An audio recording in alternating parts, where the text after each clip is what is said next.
Mon petit Diego, qu'est-ce qui t'arrive? Mais qu'est-ce qui t'arrive, mon lapin? Ma chérie, coupe le jus si c'est pas fait. Coupe le jus. Diego. Ah, mon Diego. Oh là là. Le choc électrique est l'un des accidents les plus courants domestiques. Pensez toujours à mettre des caches-prises. Je vais voir ce qu'il y a, mon petit Diego. Ma chérie, il va falloir que tu appelles les secours. Mon petit Diego. Mon Diego. Et là, on va faire la recherche d'inconscience. On va essayer de le stimuler. Diego là. Eh oh, Diego.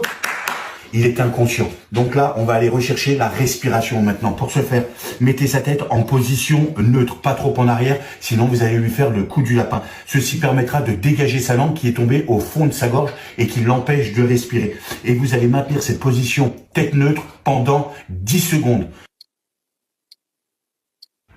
Malheureusement, il ne respire pas, il est en arrêt cardiaque, il va falloir tout de suite faire ce qu'on appelle une RCP, une réanimation cardio-pulmonaire. Et chez un enfant, quand il est inconscient, il ne respire pas, il faut commencer par 5 insufflations starter. Oui, les insufflations sont toujours d'actualité. Juste quand on est en période d'épidémie ou éventuellement une répulsion à la bouche d'un adulte, et j'insiste bien d'un adulte, vous ne ferez que des compressions. Mais chez un nourrisson et un enfant, il faut commencer par 5 insufflations starter. Et ces 5 insufflations chez un nourrisson se fait en bouche à bouche et nez. Ça veut dire que votre bouche va prendre la totalité de sa bouche et de son nez. Vous plaquez bien pour que ce soit hermétique et vous allez souffler progressivement jusqu'au soulèvement de sa poitrine. Regardez bien.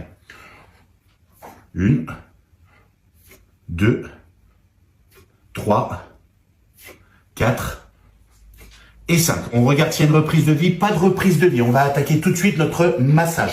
Pour ce faire, on va aller chercher la jonction des dernières côtes vers le bas, ce qu'on appelle l'appendice xiphoïde. Juste au-dessus de l'appendice xiphoïde, vous allez y apposer une largeur de doigts. Et maintenant, avec la pulpe de 2 doigts, vous allez les positionner juste dessus. Et là, on va commencer nos compressions thoraciques. On va abaisser le thorax de notre bébé. On va l'abaisser jusqu'à 3 cm. Mon temps d'appui est égal à mon temps de relâchement sur une vitesse de 100 à 120 battements à la minute et on va en faire 15. C'est parti. Et 1, et 2, et 3, et 4, et 5, et 6, et 8, et 9, et 10, et 11, et 12, et 13, et 14, et 15. Et ensuite, on fera 2 insufflations en bouche à bouche et nez.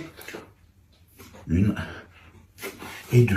C'est reparti. Et vous n'arrêtez jamais une réanimation cardio-pulmonaire, sauf si votre bébé revient à lui, bien sûr, ou les secours arrivent et prennent le relais.